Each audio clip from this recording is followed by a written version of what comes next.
Bonjour, j'espère que tu te portes à merveille. Bienvenue dans cette nouvelle vidéo. Mon nom c'est Gildas Semevotonoukoin, je suis entrepreneur. C'est un plaisir de te retrouver. Alors si tu as 15 à 50 ans, si tu es en quête d'idées d'entreprise, si tu as ton idée mais tu tardes à la concrétiser, si tu es un futur cadre d'entreprise qui cherche à passer à un autre niveau de sa carrière, si tu es tout simplement en quête d'être libre financièrement, tu es au bon moment et au bon endroit. Aujourd'hui, nous allons parler de planification. Je te rappelle que nous avons entamé ensemble une belle aventure, une série de vidéos intitulée « De quoi ont besoin les jeunes pour réussir ». Nous sommes à la 3e saison et aujourd'hui, c'est le premier épisode de cette saison qui est intitulé « Jeune, quel est ton choix? Périr ou planifier ?»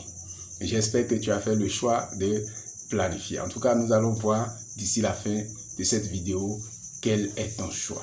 Alors, lorsque, en tant que jeune, nous avons une vision et que nous échouons généralement avec cette vision ou ce but, ce n'est pas forcément parce que nous n'avons pas les informations adéquates.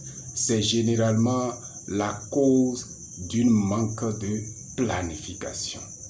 Alors, si tu me permets, je partage cette citation avec toi. Quel que soit ton objectif dans la vie, cela exigera une préparation personnelle pour pouvoir voir son actualisation, c'est-à-dire sa réalisation. Et toute performance remarquable est le produit d'une préparation de qualité. Et chaque destinée est le produit d'une grande préparation. Et pour mes amis chrétiens, j'ai l'habitude de reprendre les citations de l'un de mes mentors appelé Bishop David Oyedepo qui dit « Prier sans planifier, c'est s'amuser de façon inconsciente. » Et celui qui prie est un poids pour Dieu, mais celui qui planifie est un partenaire pour Dieu. Alors lorsque tu pries, cela veut dire que, lorsque tu planifies, cela veut dire que tu prends ta part de responsabilité et tu t'assures alors d'aller pas à pas au bout de tes rêves, au bout de ton but. Qu'est-ce que c'est que alors la planification? Comme je le disais tout à l'heure, la planification est fondamentale pour notre but, pour nos objectifs. Pourquoi? Parce que cela nous donne une vision de là où nous allons et cela nous produit également les différentes étapes. Et ça évite le découragement en cours de route. Parce que généralement, lorsque nous avons un but, nous sommes focalisés sur la fin. Nous sommes focalisés sur ce que nous avons visualisé. Et le fait que cela n'arrive pas vite peut nous décourager, peut faire que nous allons abandonner notre détermination.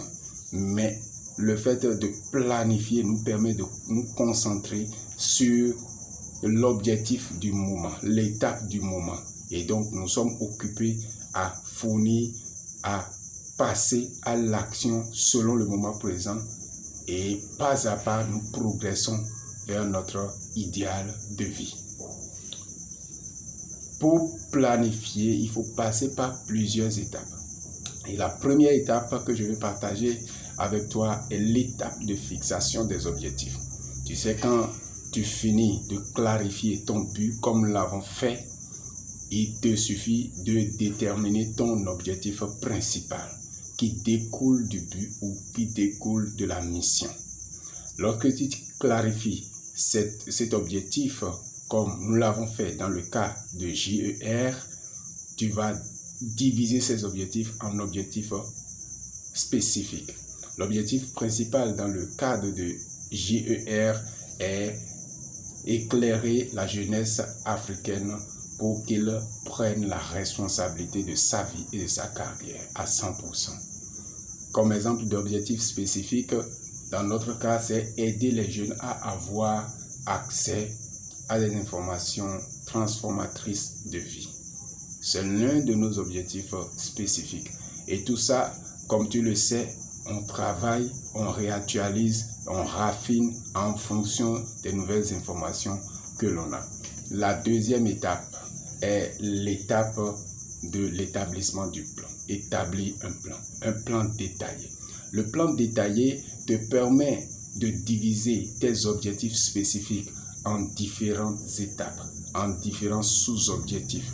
Et cela est fait avec des échéances claires, des échéances réalisables. Ces objectifs, tu dois veiller à ce que ça soit des objectifs, des sous-objectifs aussi réalisables. Ça ne va pas être des objectifs fantaisie, c'est-à-dire que tu écris n'importe quoi qui te vient à la tête, non. Cela doit découler de ton but et cela doit découler des informations précises que tu as reçues dans de la documentation sur le terrain, etc. L'importance de ce travail est que cela te permet de garder le cap. Garder le cap. Tel un capitaine à bord de son bateau, tu vois là où tu vas.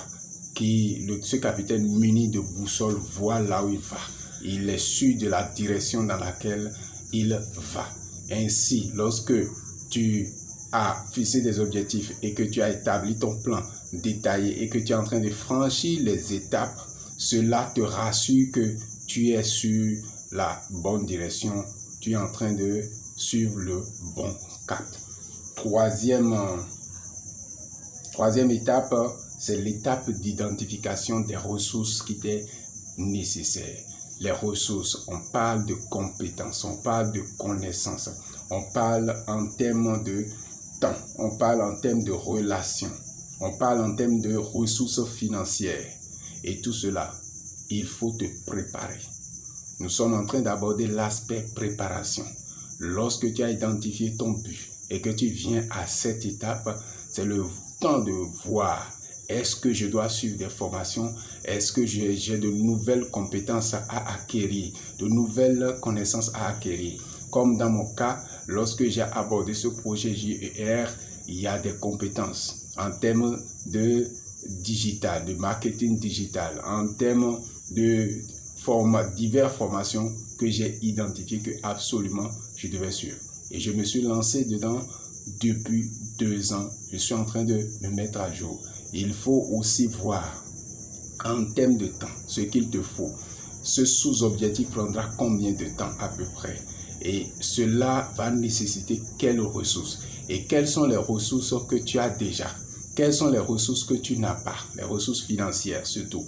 Et quels sont les moyens à mettre en œuvre pour pouvoir acquérir ces ressources? C'est également l'étape où tu vas voir les obstacles probables auxquels tes objectifs seront confrontés et réfléchir sur les solutions.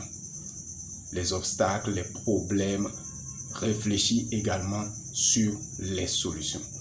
Voilà les 3 étapes de la planification que j'ai voulu partager avec toi. Nous allons nous arrêter là pour aujourd'hui. Ce que tu peux faire maintenant, c'est de reprendre la vidéo, mieux comprendre et appliquer tout cela. Partage la vidéo, aime la vidéo et abonne-toi à la chaîne si tu ne l'as pas encore fait. D'ici là, porte-toi bien et ciao, ciao.